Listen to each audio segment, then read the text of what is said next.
a type of foundational inspection, if you will, to make sure of our base. Because remember, if your foundation is weak, the rest of you will be weak as well, and you'll be more likely to fall when you encounter pressure or hard times.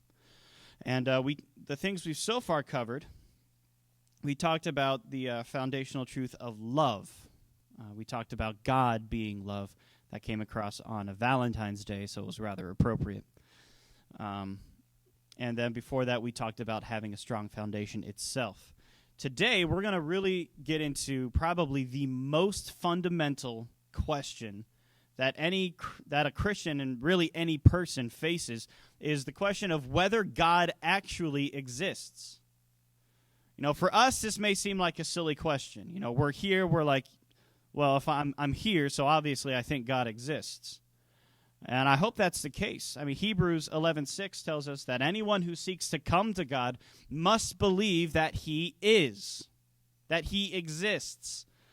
But that we are surrounded by so many different attacks on our faith. We have people would suggest to you that God does not exist and religion is just an illusion. You have others who would suggest that he doesn't exist and the idea of God is good for the human condition.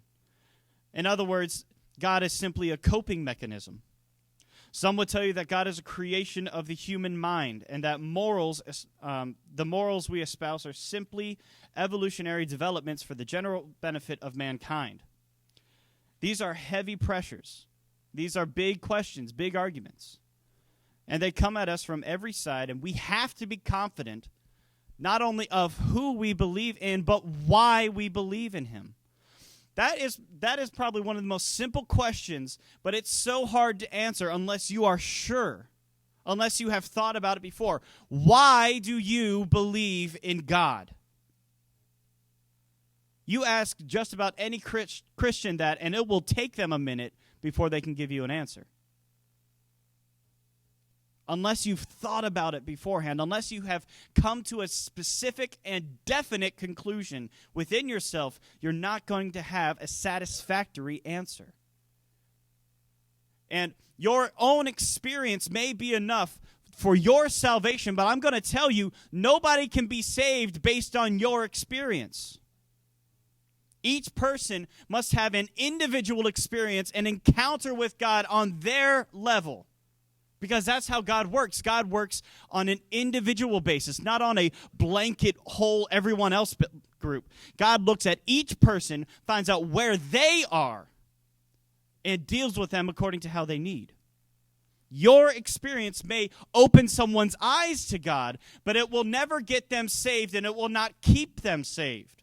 There are many Christians who are holding on to their salvation based on the experiences of other people.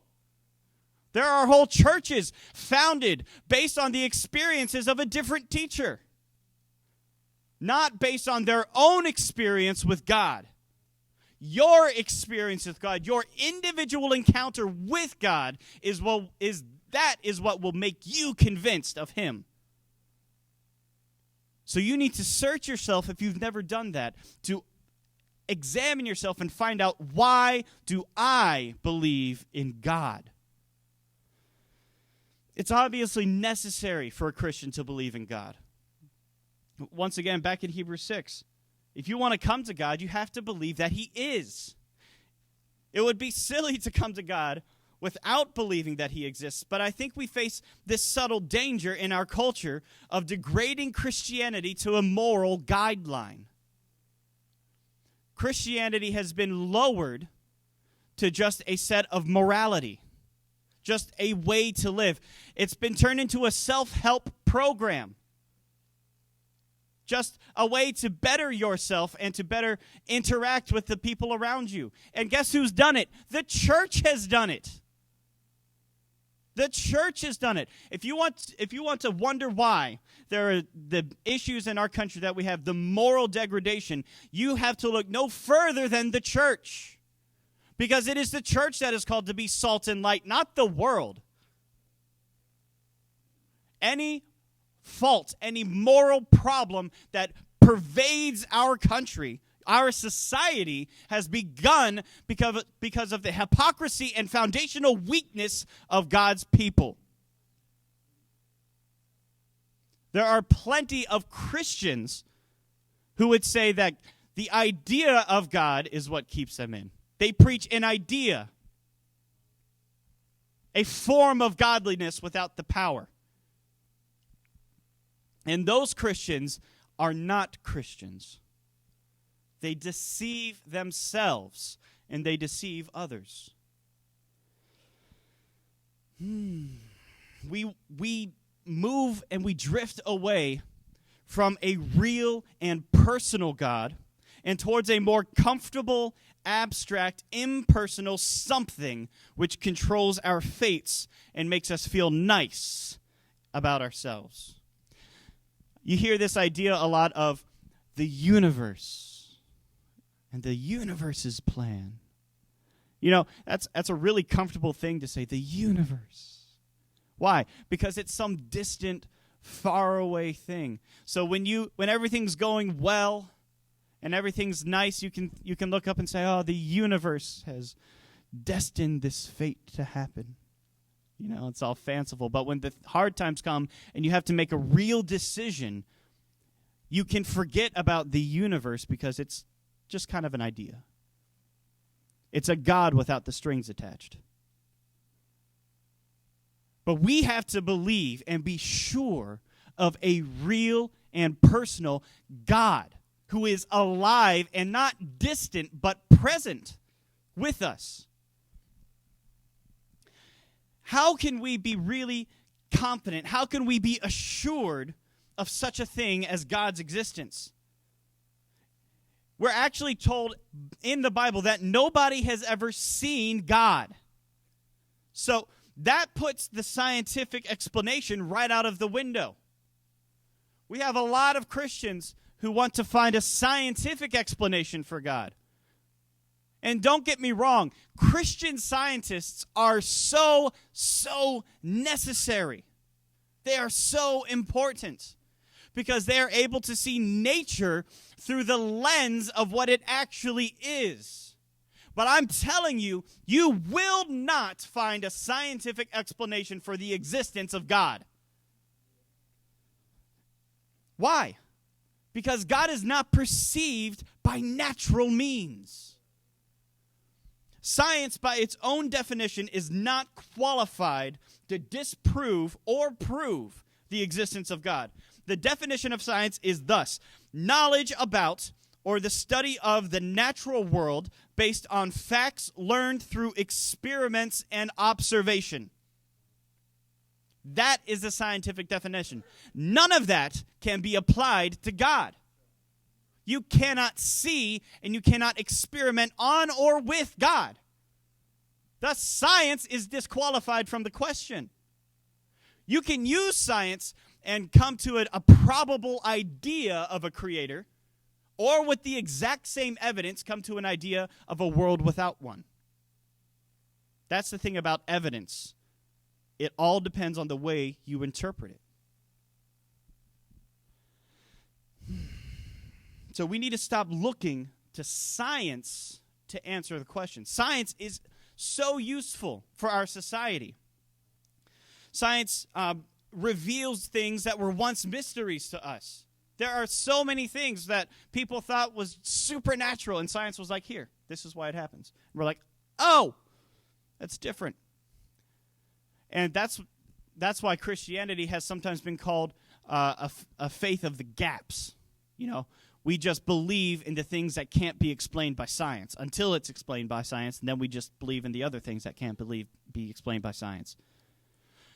But the real thing, what science does for us, guys, is that science shows us God's design in it.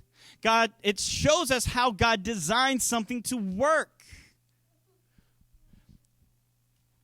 It's all about how you interpret those things. Science can confirm our beliefs, and science has many times confirmed the Bible. And science, of course, has vastly improved our lives here on earth, but science should never be relied upon to provide a basis for our faith. Science is not the basis for our faith. What is the foundation for our faith? We talked about it the first time we started talking about this. 1 Corinthians 3, Christ is our foundation, and upon this no other man can build. Only Christ is our foundation. If we look back once again at Hebrews 11:6, it's full verse, but without faith it is impossible to please him. For he who comes to God must believe that he is, and that he is a rewarder of those who diligently seek him. So according to this verse, it requires faith to believe in God. Faith. Because look at that. Without faith, it's impossible to please him. Who is him? God. For he that comes to God must believe that he is. You require faith to believe in God.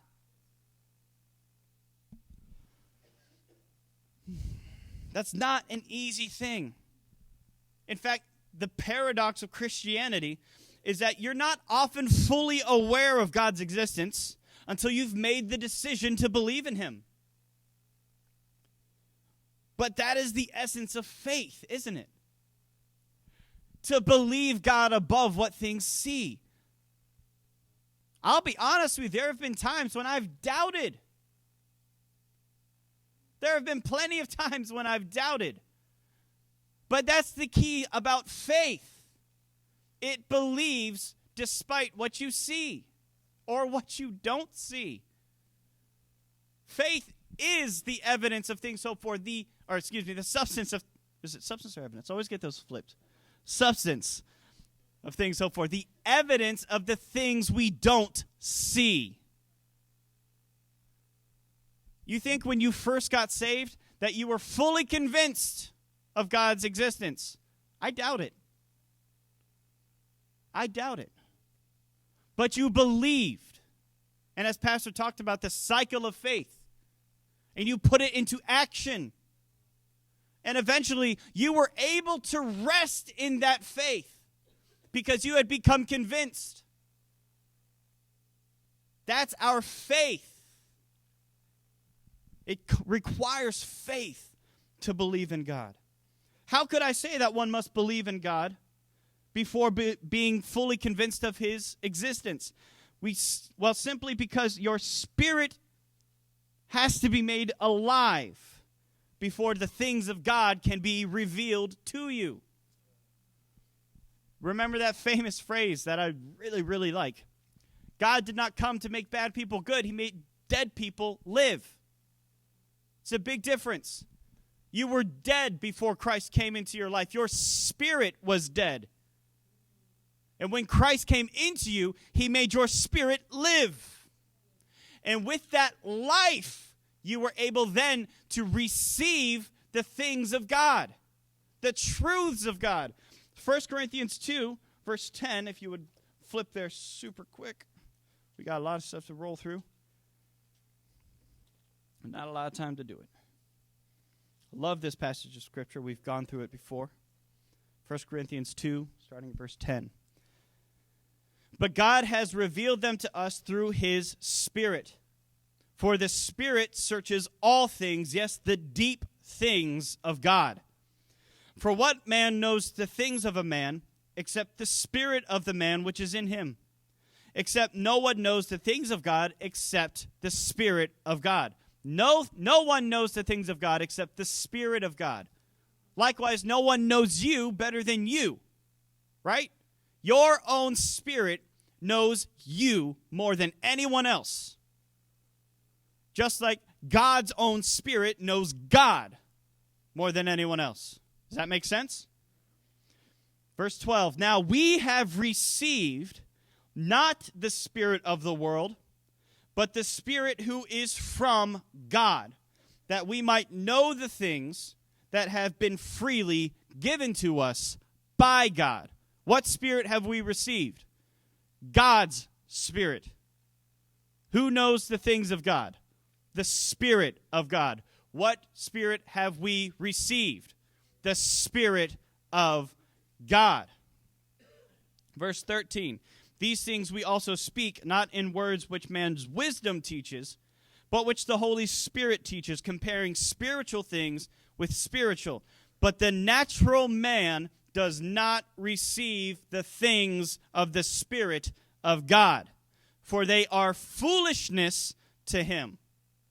Nor can he know them because they are what? Spiritually discerned.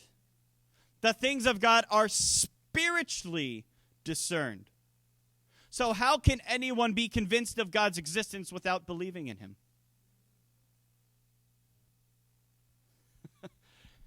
That is just the strangest thing. God requires faith.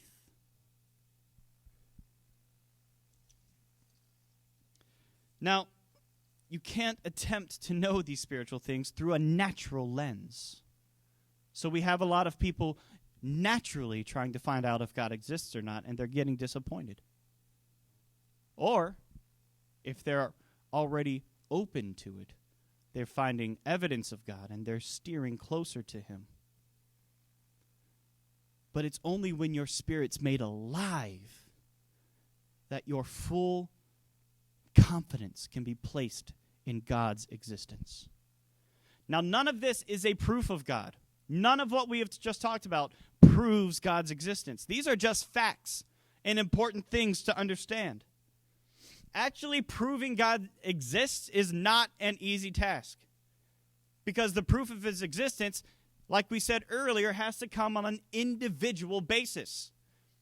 Do not expect me to give you a broad answer that will answer the big question. I can't do that.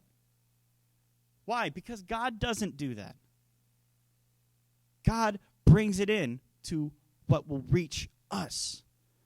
I can preach a message to a group of people, and it may reach some people,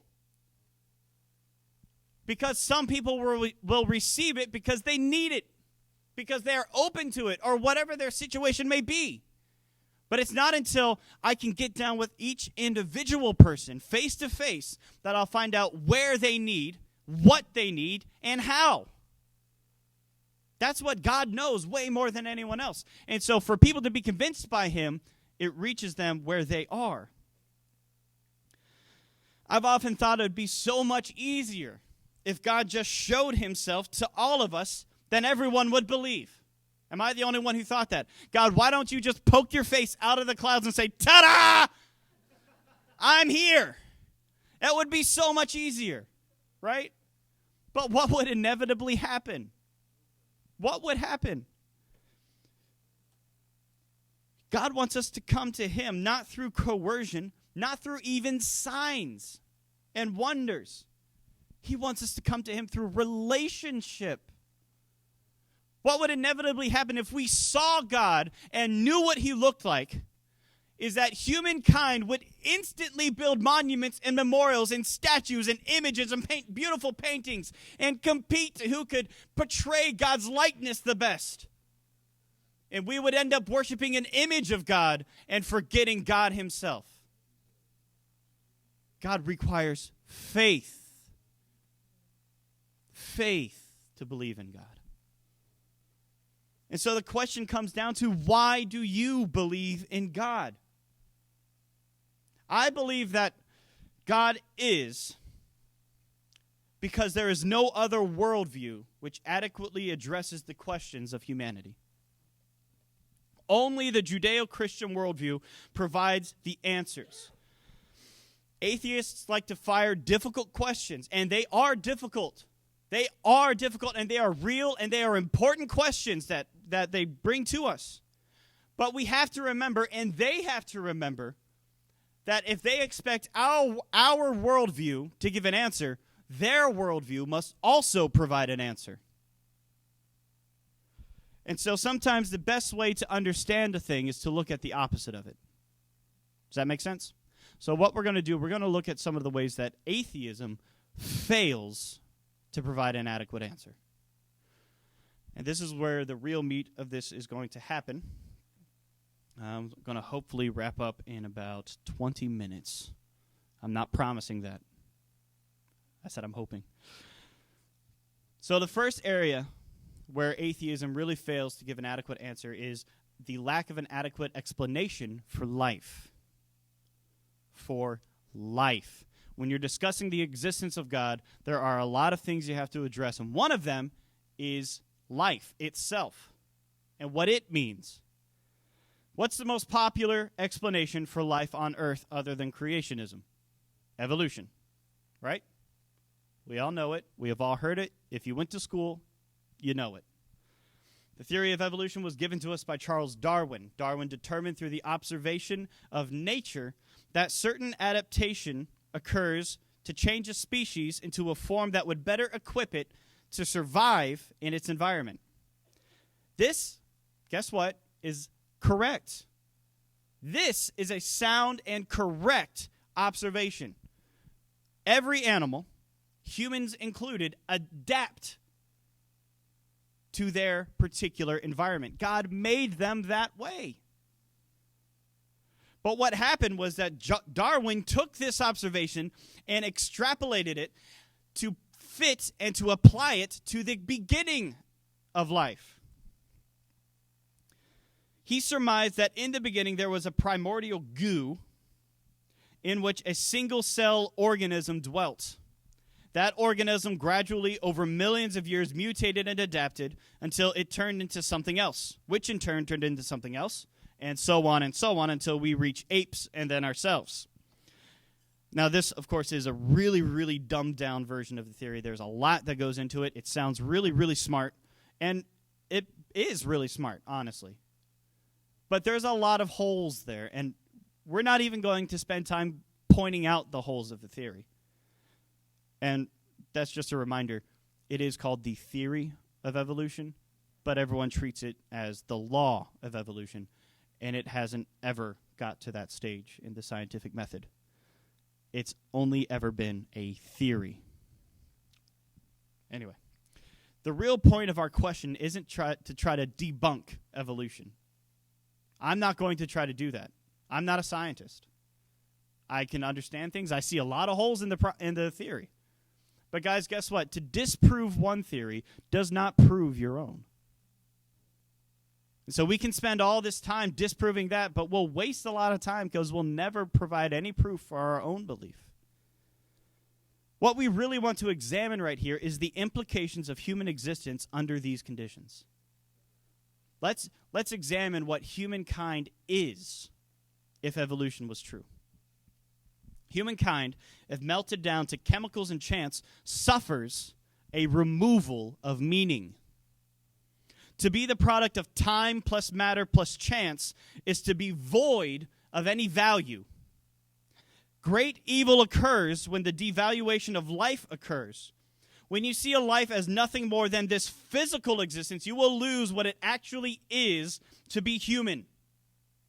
There is a powerful human desire for meaning. You do not find any other creature who strives for meaning. Only humans strive to find out why they are alive. You never see a dog question why he's burying a bone. You never see a bird debating whether or not he should fly south. You never see a cow wondering at why he's chewing grass all day. Only humans crave a reason for our existence. C.S. Lewis put it brilliantly when he said, if the whole universe has no meaning, we should never have found out that it has no meaning. Just as if there were no light in the universe and therefore no creatures with eyes, we should never know that it was dark. Dark would be without meaning. Another place he said, we don't really have desires that don't exist. And I'm paraphrasing this one. He said, I have a stomach. I get hungry. Food exists. We desire meaning. If in the universe there was no meaning, we would not have that desire. You can only desire, you can only crave that which exists. And if humankind desires and craves meaning and purpose and a reason for life, there must be one. The next area, there is a lack of explanation for the human consciousness. And this one, I really want you to stay with me. We find evidence for God in that which enables us to even think about God. Our consciousness. We have a mind. This is what gives us our personality. With it, we decide how to act, who to love, what is worth doing, and why it is worth doing. I have seen many articles showing scans of the human brain as it reacts to stimuli and produces a chemical reaction, which gives us the emotions and feelings we know so well.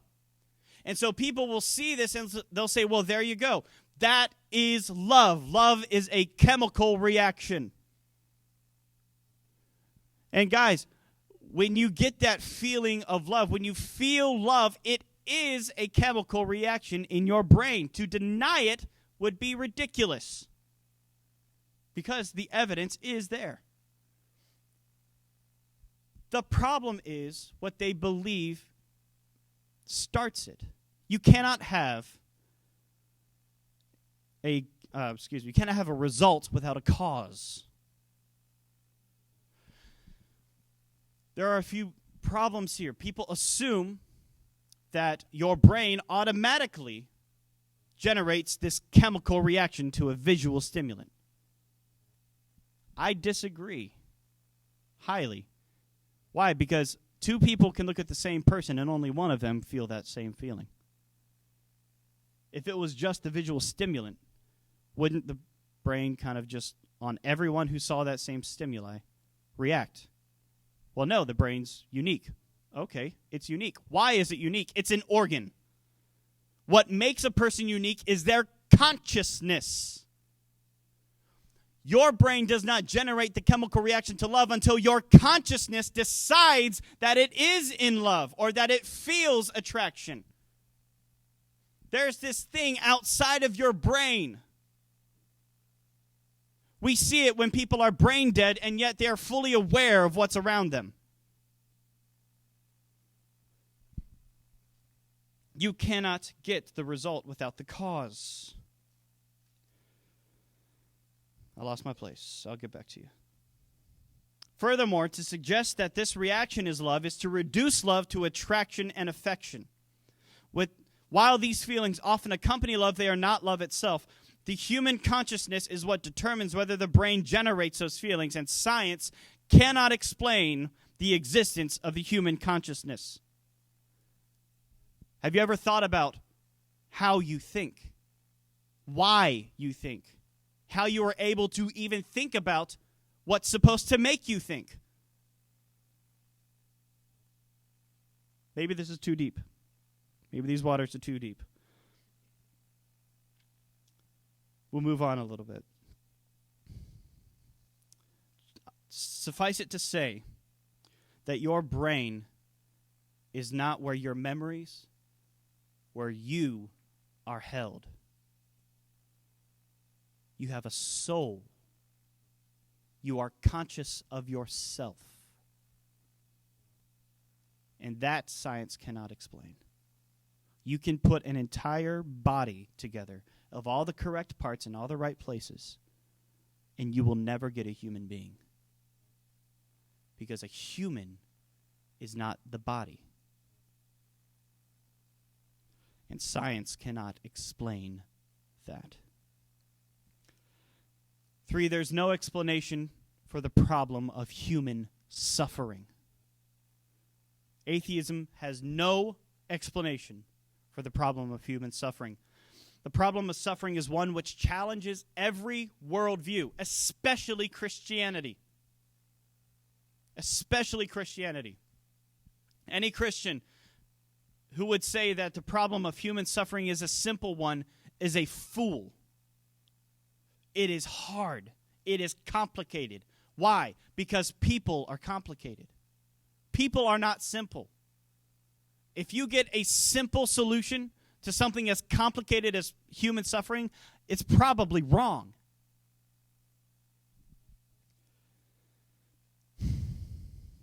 Some suffering can simply be chalked up to bad people. But there's plenty of suffering which occurs outside the actions of man. And it's a difficult subject with no easy answer. The question usually forms itself in this way. If there is a loving God, why would he allow so much evil to happen in the world? Have you ever heard that question? It's probably, in my opinion, I've not done a study on it or anything, but that is probably the number one reason people disbelieve in God. The problem of evil. It's a heavy question. And so we ask the atheist to answer it. The atheist responds that this proves that there is no God, or that God is malevolent and we should not follow him.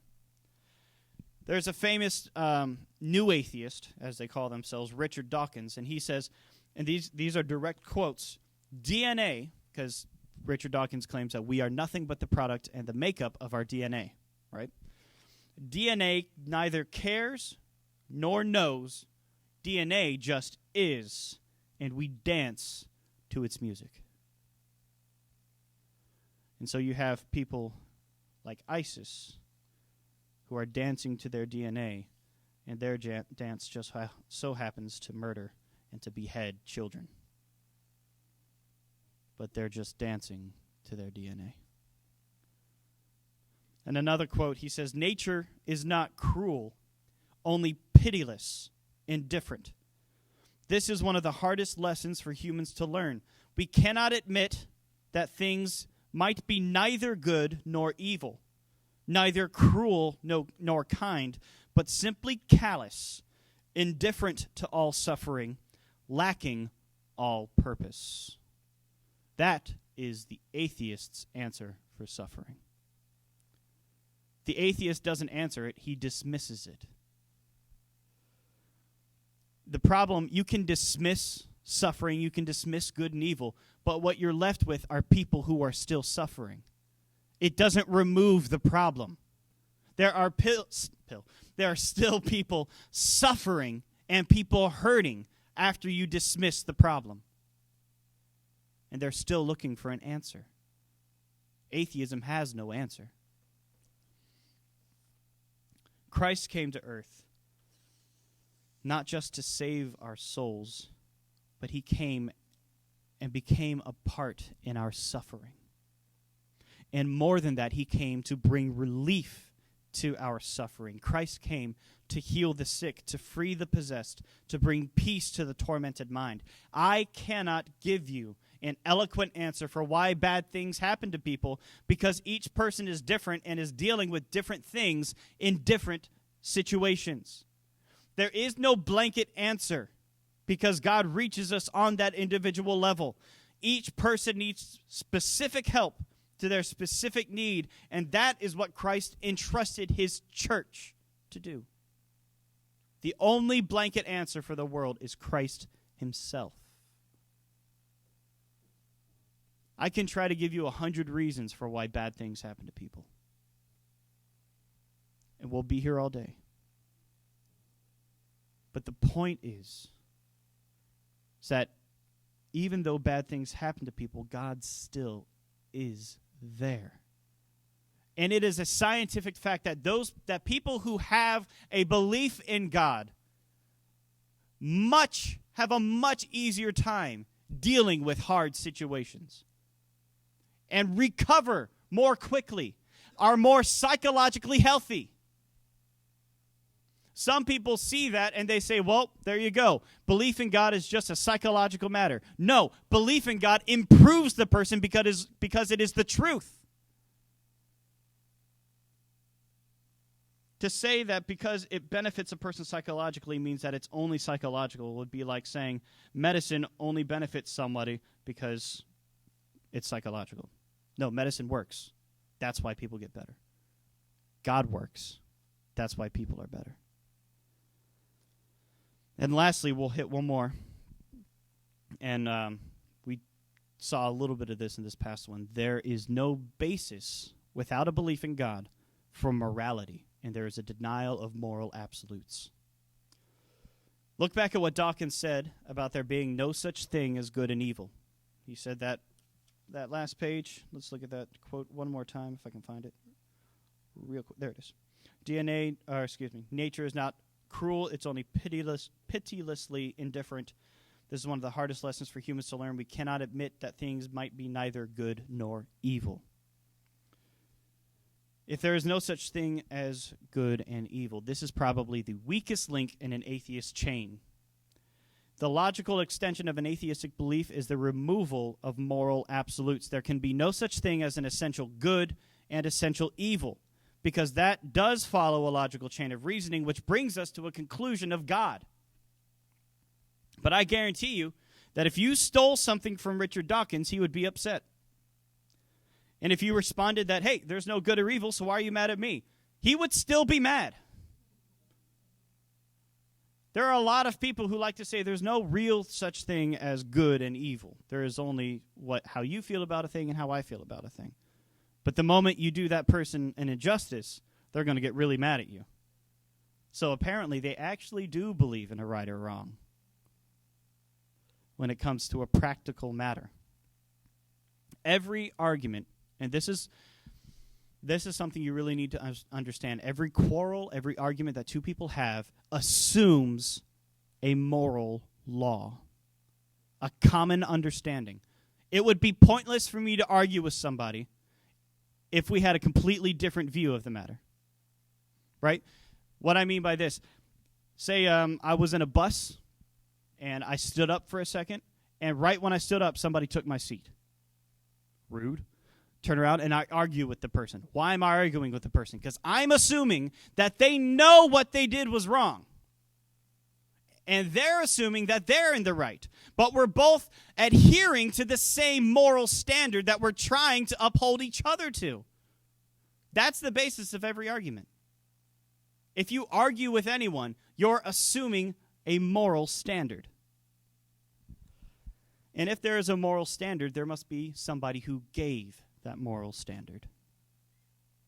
Let me walk you down the logical chain. If there is evil, then there is good. Right? Because you cannot, if there was only evil, we wouldn't call it evil, we just call it. It would just be there. So if there is evil, there must be good. That means there must be a universal moral law that everybody understands in themselves. If there is a universal moral law, there is a moral law giver. It cannot be humanity, because then we turn right back around in circular reasoning to moral relativism. There has to be someone outside of humanity which placed that moral law in us. Has to be somebody who doesn't change. Has to be somebody who is independent of outside influence. Who is that person? God. The most frightening thing about moral relativism is what happens when it fully matures. The reigns of Stalin, Mao, and Hitler were all under the principles of atheism, and they had a lack of moral absolutes. Engraved on a plaque in the death camp at Auschwitz is a quote from Hitler. I freed Germany from the stupid and degrading fallacies of conscience and morality. We will train young people before whom the whole world will tremble. I want young people capable of violence, imperious, relentless, and cruel. When you have no moral absolutes, there is only what benefits you. And we see the results of that. There is obviously evil, and every person knows it. If there is evil, then there is good. If there is good, there is a moral law. If there is a moral law, there is a moral lawgiver. If there is a moral lawgiver, it cannot be humanity. It must be God.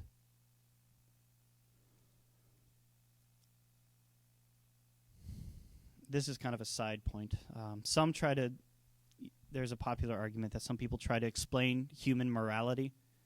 They can see that, okay, yeah, there is obviously good and evil, but it's only an evolutionary development. We've developed morals to help improve the whole world because we saw it as an evolutionary improvement. They call it the herd instinct. And this might be, there may be some truth to this. but it does not remove a moral law. You see, if we see a person in danger, we get two instincts that pop up. One, you have an instinct to go put yourself in danger to help that person. The second instinct you have is to run and to keep yourself safe. Two instincts, both of which can be explained by a herd instinct, if you want. But what people forget is that there's a third voice. There's that voice telling you which instinct to choose. There's that voice telling you which one is correct. And just like the fourth man in the fire who the king couldn't explain, there's a third voice in your head telling you which way to go. Our conscience, the Spirit of God. You see, our instincts are like a piano, our keys on a piano. There is no such thing as a wrong key. There's only a wrong time to play them. And our spirit, the Spirit of God, is like sheet music set in front of us, telling us when and where to play the keys to play the right song. And everybody knows when you hit that wrong key, because it doesn't sound right and doesn't feel right.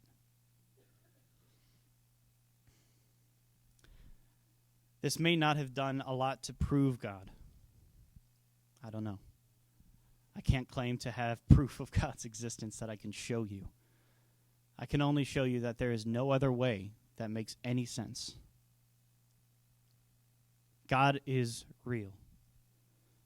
But I often wonder how much we believe that. If we truly believed he was real, wouldn't we act differently? If we really believed him to be real, wouldn't we take his word more seriously? If we believed he was real and he was who he says he is, wouldn't we take every moment to become closer to him?